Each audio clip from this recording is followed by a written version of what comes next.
Now, our first guest today has written a novel, but it is actually based on a true story. It covers electroshock therapy, child abuse and modern-day slavery. Well, she's here to tell us all about it. It's a terrible story, but she has joined us as part of our inspirational series. Welcome to the show, Christine Clayfield. Hi. Well, hello there. What a pleasure it is to be here. Oh, it's a pleasure to have you on this show. So your story then, it starts when you were 5 years old and you were sent to a boarding school, I believe. Yes, that is correct. First of all, I'd like to just quickly mention that I am originally from Belgium, so that would explain my accent. I've now lived in the UK for about 25 years. The second important thing that I always like to mention before I start an interview, which is I do have like a man-sounding voice, a low, deep voice, which is all due, apparently, so tells me a specialist, to too much trauma as a child. So that sort of clears those two things up. Fair enough. Answering your question, yes, that is indeed my past does hold a lot of pain, being bullied and abused, rejected, disowned in a violent marriage, and it did indeed all start when I was 5. When I was 5, I was dumped in a boarding school, and it was really the start of my miserable years. I had 2 embarrassing problems when I was in boarding school. I was wetting the bed, and I had an ugly scar on my face. So basically the nuns, they cut my hair, they called me number 49, which was my bed number. So they took away my identity, really, which was not easy to deal with. That's horrible. It really is horrible, horrible stuff. And to make it worse, as if that wasn't bad enough, you'd already suffered abuse at home from your father. So you'd gone from a terrible home life into that life. Yes, I mean, the problem with the boarding school, the biggest problem there really was the wet bedding, because the nuns just could not stand it at all, and they laughed at it. And I sort of stopped wetting the bed at a normal age, but then I started again when my dad told me I had to go to the boarding school. So I had to strip the sheets off my bed, and I carried them through all the dormitories. I'm answering the question in a minute, but it's important you know this part as well. Okay. So what I had to do is sort of what I compare, or what a lot of readers compare, to the walk of shame from the Cersei's walk of shame from the Game of Thrones. Because the nuns then announced on the microphone, make way for the bedwetter, and while I was carrying all my sheets, the nuns and the kids would just laugh at me and spit at me. So it was a total, utter humiliation, and a very influential factor in my life. I realized when I was older that I would never be laughed at that again. Good for you. Yes, that was the abuse in school for many, many years, and at home, my dad was was like a tyrant, but he was very renowned in the diamonds business, and sort of everybody thought he was this great, big, influential diamond guy, but at home he was sort of ruling with fist and fear, and home was a place with severe punishments and beatings and constantly being put down. So, yes, that was the extra factor. I went from abuse at home to abuse in school. That's terrible. And then, of course, as you mentioned, when you were having to walk along the corridor, you then subsequently got bullied by the other children. Yes, exactly. And it wasn't just one day that I wet the bed. It was every day. And every day I had to do that walk of shame. The hurt eventually, it just became beyond tears. I had a community of bullies around me. It was just really, really horrible. That first day it's a day I will never, ever forget for the rest of my life. Mm-hmm. Children can be so cruel, but you don't expect it of adults. See, it's terrible that was the way you were treated. I know it is, and children can be cruel without knowing them, and that is definitely true. Yeah. So where does this electroshock therapy come into it? Well, I was still wetting the bed at the age of 14 because of all the misery and pain in my life. Basically, my life was layer upon layer of extra pain, extra misery that was covering my body and myself and my spirit. I had ridiculously low self-esteem. So all those factors made it that I was still wetting the bed at the age at 14. So my dad decided that there was another treatment I could do. I had all the treatment to try and stop my bedwetting from medication and eating salty biscuits, wake up every 2 hours, machines that sound an alarm, and I tried everything, but nothing ever worked. So my dad then decided, okay, well, let's try electroshock therapy for the next thing. Unbelievable. And presumably that was very painful. Oh, I would say painful is not quite accurate enough to describe that horrible experience. It was excruciating pain that was basically unbearably distressing, and it felt like torture. If I sort of paint a picture, the doctor strapped my legs and my arms to a bed and basically inserted a long and cold device into my female part. And I was subjected to electroshock therapy for about 15 minutes, and the electric pulses, they just kept coming and increasing in intensity, and I just lay there shouting and crying in pain, but nobody cared. So I had to do that, and at the end of the treatment, I was just a total, utter emotional wreck. I could hardly walk, and I thought I was going to pass out after the treatment. It was so intense, but the problem was I had to go back even 30 more days after my first treatment until my bedwetting stopped. But unfortunately, it never, ever stopped. So, it was one of the worst days of my life, and one that I will never forget, never, ever. It was so horrible, it's ridiculous. I'm absolutely stunned. It's unbelievable that anyone could do that to anybody, let alone a child. Yes, exactly. That's what I thought at the time. Well, when I was reading about you, it said you turned to drink. Quite frankly, I'm not surprised. Yeah, well, exactly, because after my electroshock therapy experience, I just could not understand how something so unforgiving and so unfair happened to me. The unfairness of all the misery and the pain and the bullying in my life so far. And I just became really, really utterly rebellious in school and at home. I was so angry that I just didn't know what to do with my feelings. So my brother sort of introduced me to the pub environment, and I started to enjoy drinking. The reason that was so good was over the years, I've sort of lost the ability to deal with my emotions. But when I was drunk, I felt strong. And people in the pub were smiling and laughing with me, not at me. And all of a sudden I found that some people actually liked my jokes. So after a lifetime of social rejection and failure, it was just intoxicating to discover that people thought I was funny. So in a way, the more I drank, the less I felt all the misery layers covering me, and my face, my scar on my face, it sort of felt like it vanished, and I never even had a scar. I think that's totally understandable. I really do. It's it brought us to another difficult stage, though, because of the environment you were in. You were hanging around with the wrong people, and that's where you met your first husband, who was also violent to you. Yes, exactly. So I sort of channeled a lot of my anger and my rebellion into those nights at the bar. I did a lot of things I later regretted, but at the time it just made me happy to get out there and have fun and flirt with a bar full of people. I was really so desperate for human approval and affection that I just didn't understand the reputation I was sort of getting and building myself for myself. I was just having dirty, self-hating, alcohol-fueled fun. That's how I call it at the moment.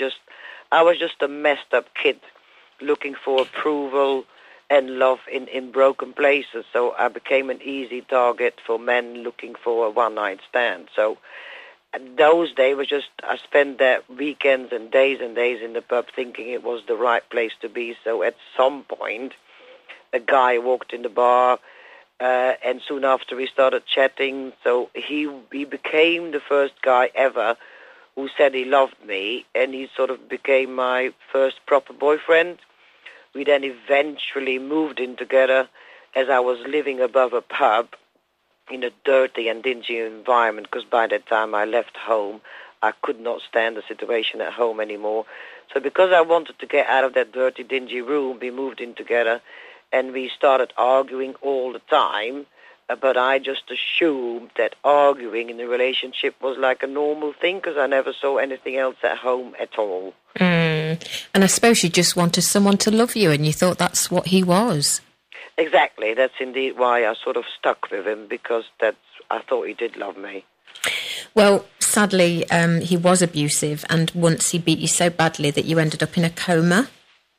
That's correct, yes. So when I moved in with him at some point, I tried to call my dad to try and patch things up with him, but he said on the phone, another moment I will never forget, well, a daughter, I don't have a daughter, I no longer had a daughter. So that phone call was a very decisive factor for me actually marrying my first husband. We argued a lot. We really were not a good couple, but I always thought at least he doesn't hit me, and I can't go back home because I'm no longer a daughter. So it all drove me into his arms and into the marriage. But then on our honeymoon, he hit me for the first time, as he demanded that I asked money from my mum. Now that my dad died, he said, you can ask her money because I want to start a garage, his own business. But I refused, because I told him, no, if we want to start a business, we have to work, and we have to save up money, and we have to work for it ourselves. I'm not asking money. So every day on our honeymoon, I was beaten. And then he left me on our honeymoon from hell, and I had to find my own back home.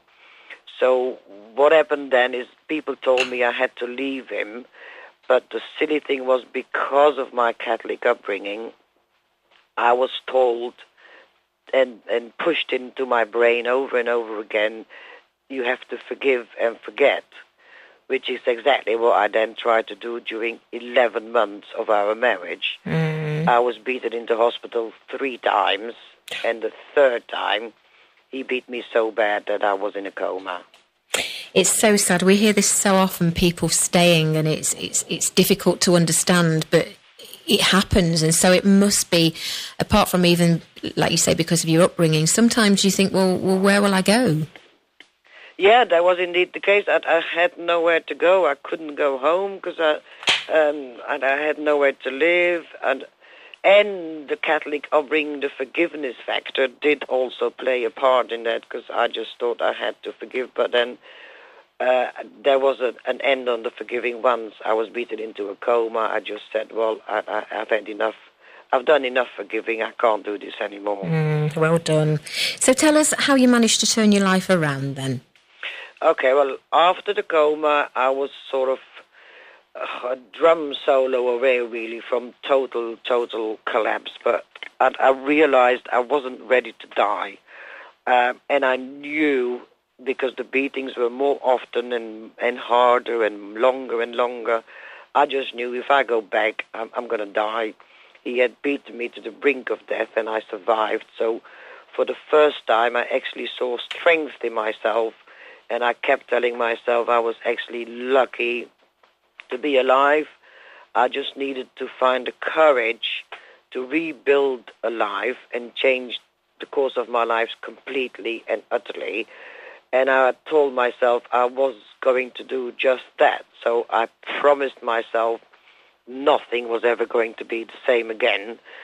I was just totally broken, almost beyond repair, because of that over 20 years abuse I had so far, and I just knew it can't go on like that. So I made it my target to peel away all the layers of misery and cover them and replace them with layers of achievements and happiness. So I divorced Harry, and I started to read books, business books, inspirational books, books about sales techniques, etc.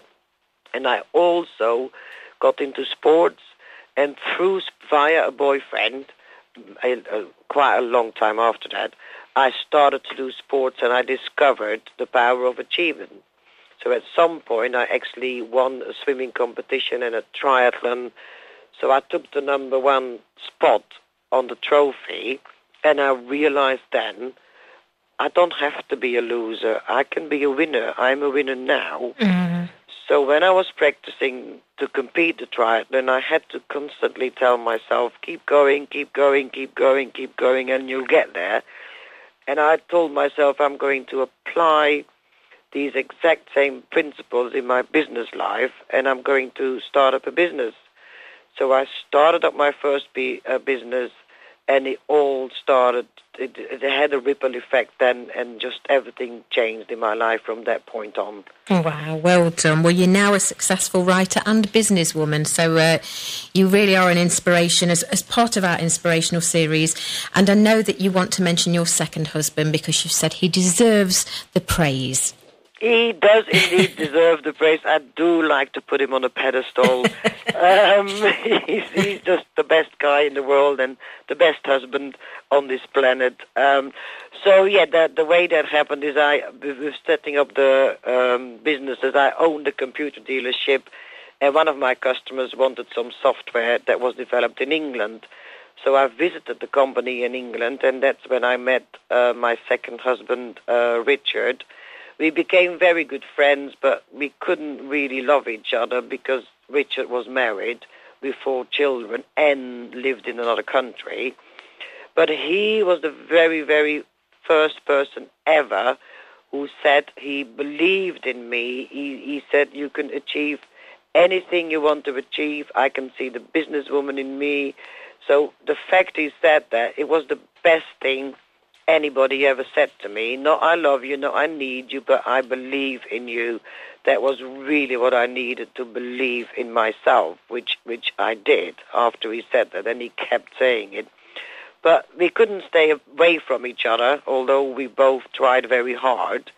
So eventually Richard then left his wife, and we became a couple and married a few years later. So we immediately had a family of 6 because he had 4 children.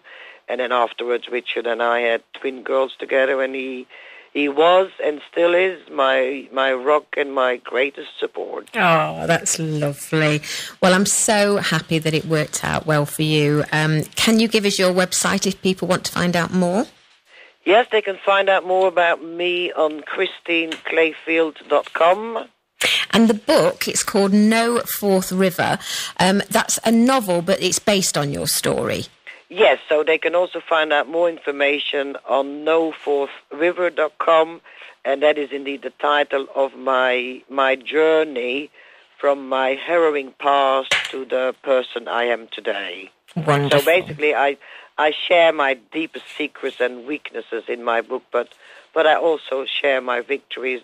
The thing I love doing now is be an inspiration to others, be like a voice and an influencer to show people that you can find the strength to pick up the pieces of a shattered life, because I'm living proof.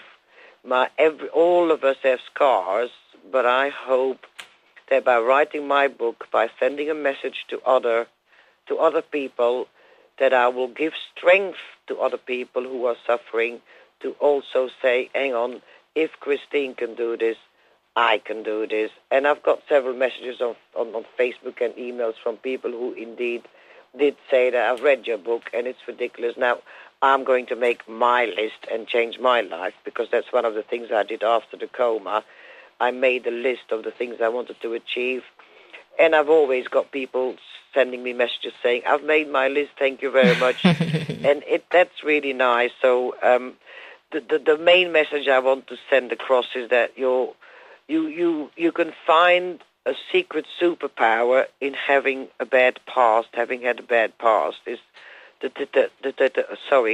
determination to build a better future for yourself. So don't let your past stop you of who you can become in the future. Well, I think your message has come across loud and clear. Thank you very much for joining us, Christine Clayfield. Thank you. No problem. It was my total pleasure. Thank you very much. Take care now. Bye-bye. Okay, bye-bye.